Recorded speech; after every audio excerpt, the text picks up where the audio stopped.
Hey Pierre, how you doing? Just wanted to ask you, are you getting a lot of phone calls right now, or has it been fairly quiet for this time of year? I just had a few things for you. Yeah, first of all, thank you for everyone taking part in this Zoom session. Obviously, the phone's not ringing off the hook. Everyone knows that we're not in a playoff hunt, but we definitely do want to play some games that matter for us as far as building our team. And I think it'll get busier in the next 10 days or so. But right now, the phone's not really ringing off the hook. You know, I know you don't really like to go there, but are you continuing discussions with Nick Paul? And then I had two more things for you. Sorry, Pierre. Yeah, on that one, you guys know that I don't negotiate through the media. I think it's best for all parties not to negotiate through the media. But on some impending UFAs, we've talked to a couple of those agents. Those players know that we'd like them to be part of our group if it makes sense, and we're working on possible deals. But we're not going to say much more than that. Just on one of the areas that's obviously been in discussion, and like maybe there's two questions here. Number one, is there any update on Matt Murray? And number two, just off that, what would be the ideal scenario with you and your goaltenders to finish the year at this point? Well, as far as Matt Murray right now, Matt won't be back for a little while.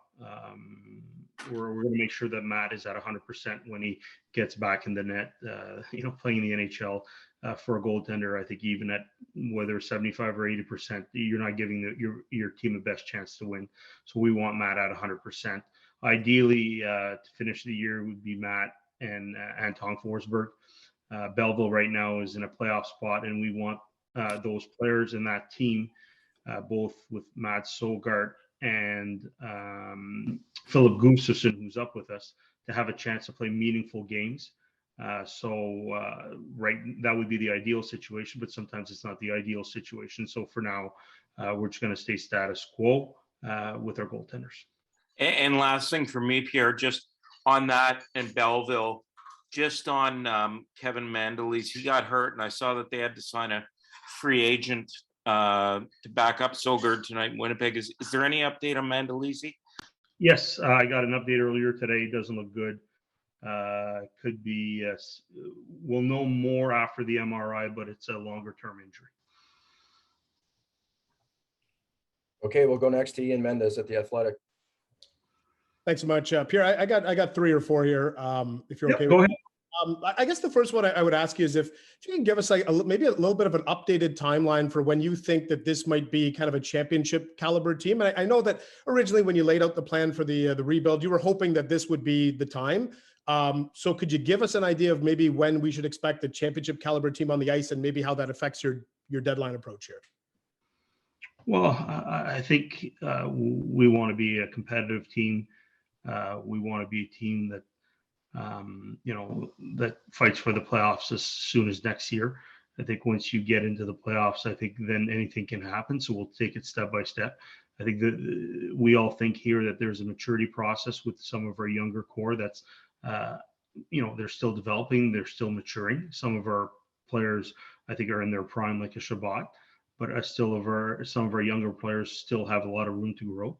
So, as far as given a timeline, you never know what can happen, but obviously our goal is to make the playoffs next year and move from there. You touched on this a little bit. I guess I'll ask you, how confident are you as a management group that Matt Murray is your long-term answer in net? Well, obviously we've seen with Matt, we've seen some good and some bad. I think he's battled a few unlucky injuries. So it hasn't given us, I think, the stability that we'd want in the goaltending. But when he's been in the net, after we made the goaltending change last year, his record was, I think, 4-1. If I'm off, I apologize for not being exactly. I have it on my laptop here. I could look it up. And this year, between January 1st until probably his last two starts, I think he was first or second in save percentage. So Matt has definitely displayed the qualities of an elite goalie in the NHL. And we just wanted for it to continue. I got two more for you here, Pierre. You've often used the Dave Dombrowski quote where you say, "Hey, listen, at some point, all the prospects can't play. You got to ship them out." Are you at the point where you would be willing to ship off some picks and prospects for like immediate help? And is the trade deadline, does it provide you an opportunity to do that, or is that more of like a draft type of scenario? Ian, yes, I agree that you can have so many picks and prospects but at a certain point in time, you need to put the pieces all together to build a championship team. And definitely with all the prospects and the picks that we've gathered, it's definitely something that we'll look at. And I believe that is something more for the summer than this trade deadline. But as I've said previously, in a perfect world, and I say this in a perfect world, we can make all the hockey deals that we want right now, but a lot of those players are on teams that are trying to win cups. So we're not going to get those players. So for us right now, obviously, I think we're looking at more of those type of deals being at the draft or in the summer. And my last one for you would be, you've got a pretty valuable asset here in cap space. And I'm wondering, in the next week or so, is there any scenario where you would consider using your cap space to kind of be like a third-party broker to facilitate other teams' trades, and then in return, you end up with some assets? Without a doubt, if it helps the organization, we can have some assets that help us win. We'll look at that. A lot of times, you have to be a willing third party, which, if it's the benefit of the organization, we'll always do that. But at the same time, you have to make sure that you gain something out of it, and you don't gain something out of it, where it's not more of a financial gain. It's more of is it going to help you win when the puck drop next year in October? Pierre, we'll go next to Gord Wilson at TSN 1200. Okay, thanks, Pierre. Based on your comments about the goaltending and Anton Forsberg and what we've seen from Anton since about the 1st of December on, where his numbers are staggeringly good as well, staying status quo for a UFA going into first, is it safe to assume that he would attract some attention on the trade market? I'm not going to talk about specific on players about who attracts attention on the trade market. Okay. The one thing I will tell you is my phone has not been ringing off the hook, but Anton's play has been great. Anytime that he's been asked to fill in since we picked him up on waivers, I think he's delivered. There's been a few games, Gord, where you've been there in person where he's bailed us out. But at the same time, we still have to field a competitive team from now to the end of the year, and to move a player of that status for whatever the return might not be beneficial for us, whether it's in Belleville, because I still feel that's a very important part of our development, because you still need someone to play nets for you. Would you be adverse? And final question from me, would you be adverse? And sometimes philosophy of the organization does have to change based on play. Adverse to having 3 goaltenders on one-way contracts starting next year? I think that's a bridge you cross when you get to it, if that's the case. Yes, sir. Thank you, sir. Thank you, sir. All right, we'll go next to Wayne Scanlon at sportsnet.ca. Hi, Pierre. Hi, Wayne. How are you? Good. Yourself? You happy baseball's back? Yeah, thank God. That was just so ridiculous. On the subject of hockey, just wondering if you've seen anything from your team this year that changes maybe the way you approach the deadline, whether that means some shortcomings or maybe some guys that have surprised you in a pleasant way. Actually, that's a good question. Yes, there's been a few people that we've added this year that that I've really been impressed with. Obviously Nick Holden is one person that we added that I know we talked about when we signed him, and we wanted to sign him. He, as far as presence on and off the ice, not just his play, but what he brings to our dressing room. I think you look at some of the pending UFAs, as I talked previously with Gord, is that to get a late round pick for a guy that's you might sign at the end of the year, or you might sign in the summer, it's not worth it to do it. We're not at a point in stage where we need every late round pick to hope to turn into something. We've got a lot of picks in this year's draft. I think we're third as far as, and if I'm off, I apologize. Picks change so many times. I think we got third or fourth most picks in the draft. And, this team, the one thing that I can tell you is I think we're very well coached. I think we play hard. There's a lot of good, hardworking character players on that team, and they're a really tight group from what I've seen. And sometimes you want to see that to the end. And I guess just to follow up, do you address one area in particular where you might have needs, kind of thinking big picture, not just the deadline? And would that be like maybe an experienced forward or another experienced defenseman? Anything come to mind? Yeah, I think it's no big secret. For us to hit the next level, we probably need a top 6 forward and a top 4 D. But those don't grow on trees. We definitely have a top 4 D in Jake Sanderson once he reaches maturity, and he might be a top 2 defenseman on our team. And then I think we got a few top 6 forwards, but they're not there yet. Whomever that might be, I don't want to give too many compliments to some of our kids in Belleville or some of the kids that we have in junior. We all want them to earn it. But impactful getting a top 4D and a top 6 forward, but those guys don't grow on trees, and other general managers and organizations just don't hat them out to the Ottawa Senators. Thank you. Thanks, Wayne. Pierre, we'll go next to Ken Warren at the Citizen.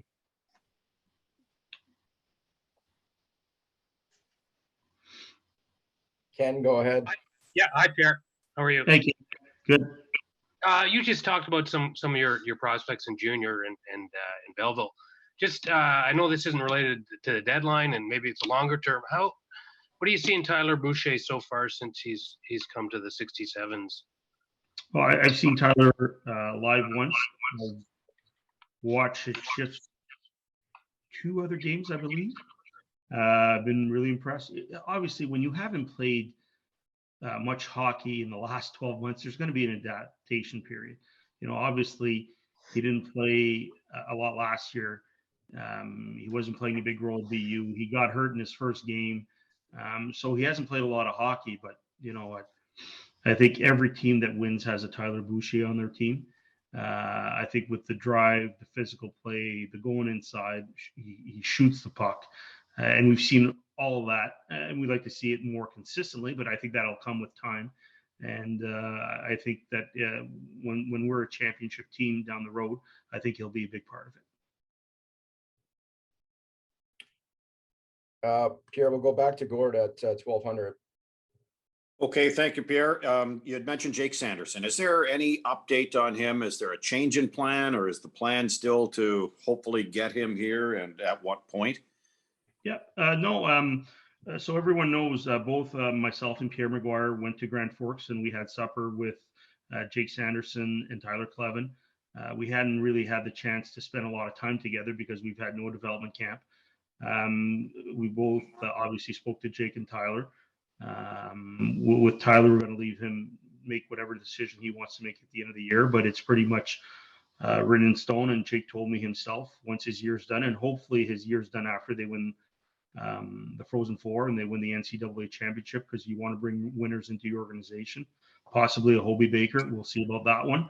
I don't know with his injuries if he's going to get enough consideration, but a lot of people tell me he's by far and the best player in college hockey, if not the best defenseman outside the NHL.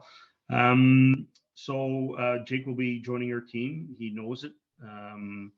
I even heard rumors about living arrangements. So once his season is done, he'll be joining the Ottawa Senators. As far as injury, I'd rather North Dakota discuss that, but it doesn't appear to be too serious. I think they're just resting him for the playoffs.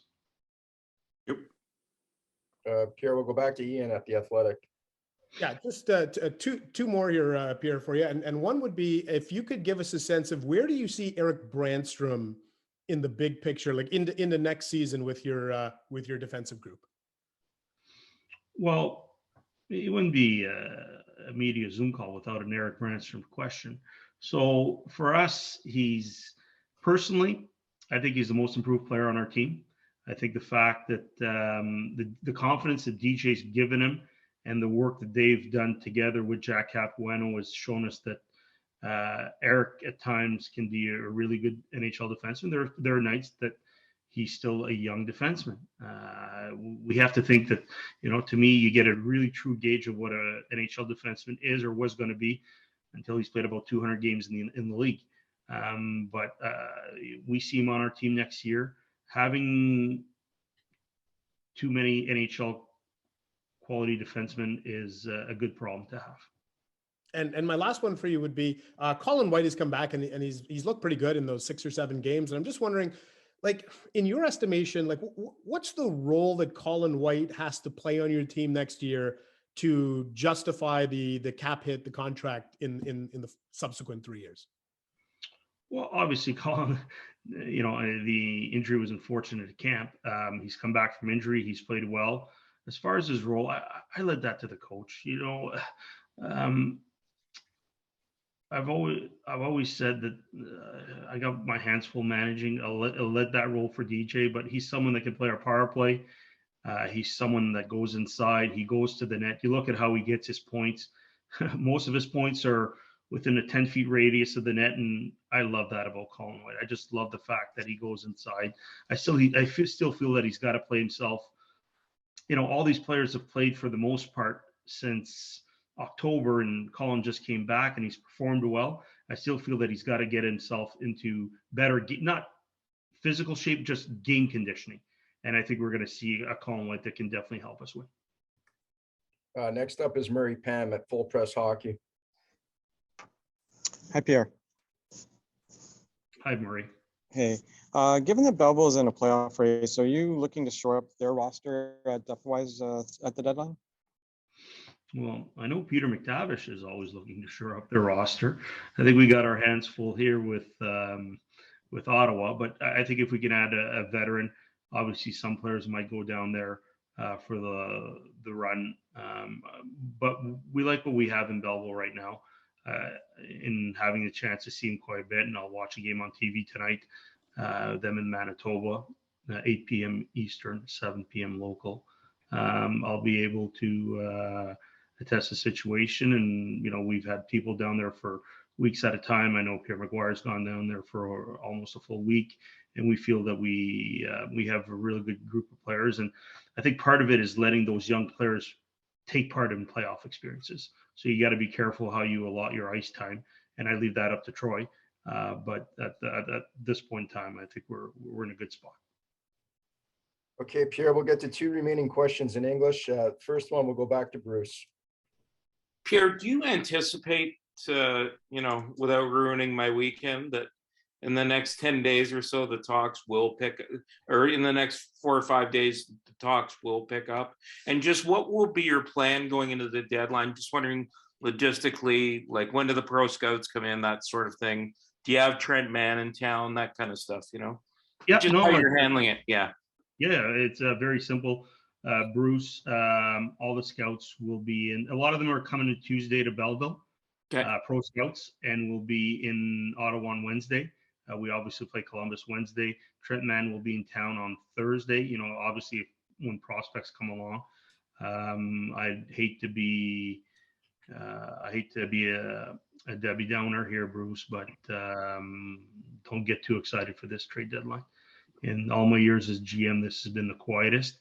And when you talk to teams that could be offloading players, quite a few of them, it's been extremely quiet.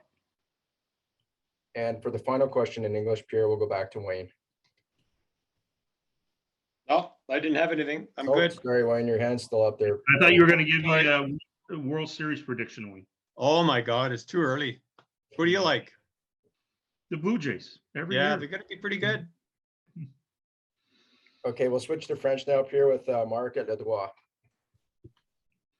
Ouais, salut Pierre, tu as fait pas mal tout le tour en anglais, mais tu pourrais juste dire ça en français, c'est quoi à court terme, c'est quoi l'objectif d'ici au deadline? D'ici à la date limite d'échange, Marc, pour nous, c'est juste à continuer à jouer des bons matchs. Le téléphone, il ne sonne pas beaucoup en ce moment. Si on peut signer quelques joueurs, on va essayer d'en signer quelques-uns. On sait qu'on veut qu'ils soient partie de l'équipe, puis on espère pouvoir avoir quelques contrats faits par la date limite des échanges. Mais on va faire ce qui est mieux pour l'organisation. Notre plan est pas mal simple. On va voir, on va écouter, et puis on va toujours faire la meilleure chose pour l'organisation. Est-ce qu'il y a des chances que toi, que tu inities des conversations pour des joueurs que tu convoites en particulier? Oui, on essaie toujours de convoiter des joueurs, mais la plupart des joueurs qu'on convoite sont sur des équipes qui aspirent à la Coupe Stanley, donc c'est un peu difficile. Tu as parlé de Jake Sanderson, puis il faut que tu fasses de la place pour un gars comme lui quand tu vas arriver. Est-ce que c'est une possibilité aussi qu'il ait joué dans les séries à Belleville s'il se qualifie? On n'est pas rendu à ce point-là. Je pense que notre but, il a fait la promesse qu'il jouerait avec les Sénateurs d'Ottawa, dépendamment où est-ce qu'on était au début de la saison. Et puis, tout courant de ça, lorsque je l'ai rencontré, il me l'a dit en me regardant dans les yeux que ses intentions après cette saison étaient de joindre notre équipe. Puis, est-ce que, dans le dernier droit, est-ce qu'il y a des espoirs que tu veux revoir jouer comme des Sokolov, où tu veux. Est-ce que tu veux revoir jouer dans une série, justement? Oui, je pense que la priorité pour nos prospects, c'est de gagner le plus de matchs, continuer à gagner le plus de matchs à Belleville, se développer et avoir joué plusieurs matchs en série. Dernière chose, Mandalisi, tu as mentionné. Oui, c'est à long terme. Pas du corps? En regardant la blessure, c'est bas du corps. OK, merci. Before I go, if everyone's still there, I just want to congratulate Craig Anderson on his 300 win last night. I wanted to start off by going that, but we jumped into questions. Craig, in my time in Ottawa, has been one of the best players, if not the best goalie that we've had. Our playoff run, obviously, when I was general manager, and before that, all the wins in head he brought. I think just congratulations to Craig and his family for 300 wins in his career. Pierre, before we wrap up, Sylvain had his hand up as well. So if we could just get to one more in French with Sylvain. Go ahead, Sly. Oui, Pierre, les chiffres d'Anton Forsberg l'an dernier étaient très bien. Cette année, ils sont encore plus impressionnants. Je me demandais, toi, en tant qu'ancien gardien, quand tu le regardes garder les filets, qu'est-ce que tu vois qui fait en sorte qu'il lui permet de connaître du succès comme ça? Je pense que c'est son éthique de travail. Je l'ai dit à plusieurs reprises. Et puis, depuis que j'étais avec les Sénateurs d'Ottawa, je n'ai jamais vu un gardien travailler aussi fort dans les pratiques. C'est pas rien contre les autres gardiens, c'est juste, il va prendre des lancers d'extra, il compétitionne. Je pense qu'il a développé une meilleure lecture du jeu que lorsqu'il est au début avec nous. C'est un gars avec des bons réflexes. Donc, puis il amène un certain calme lorsqu'il est dans les filets. J'imagine qu'un gardien de but qui a du vécu comme ça puis qui s'est promené, tu sais que tu es capable de le mettre dans le filet puis qu'il va te dépanner au besoin. Mais entre dépanner pour un match puis connaître du succès pendant une longue période, il y a c'est deux choses différentes. Quand vous l'avez réclamé, est-ce que vous réalisiez qu'il y avait ce potentiel-là? Peut-être qu'il avait juste besoin d'une opportunité ou d'une chaise pour s'installer? Quand on l'a réclamé, si on regarde un peu son bagage antécédent, si je peux bien dire ça, Sylvain, c'est qu'il avait quand même bien fait dans la Ligue américaine. Dans la Ligue nationale, à ce moment-là, il n'a pas bien fait, mais on semblait avoir les dépisteurs semblaient avoir une bonne opinion sur lui. Donc, évidemment, quand ça vient aux gardiens de but, on parle toujours aux entraîneurs de gardiens de but parce que c'est à eux qui doivent travailler avec. Donc, quand on a pris cette décision-là, à ce moment-là, on se sentait bien confortable que ça pouvait être quelqu'un qui pouvait jouer dans la Ligue nationale.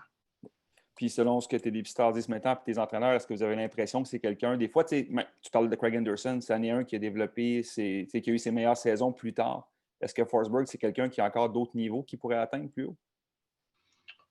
Oh, ben ça, c'est. Tu sais, je pense que le temps va le dire. On ne peut jamais deviner. Des fois, on essaie de projeter. Mais on peut juste dire jusqu'à date, là, on l'a mis, toutes les fois qu'on l'a mis dans le filet, je pense qu'il a bien répondu. L'année passée, à part d'un match, il a bien fait. Cette année, à part de peut-être 2 ou 3 matchs, je pense qu'il a bien fait. Donc, c'est quand même, comme on peut dire, c'est quand même des très bonnes performances en général.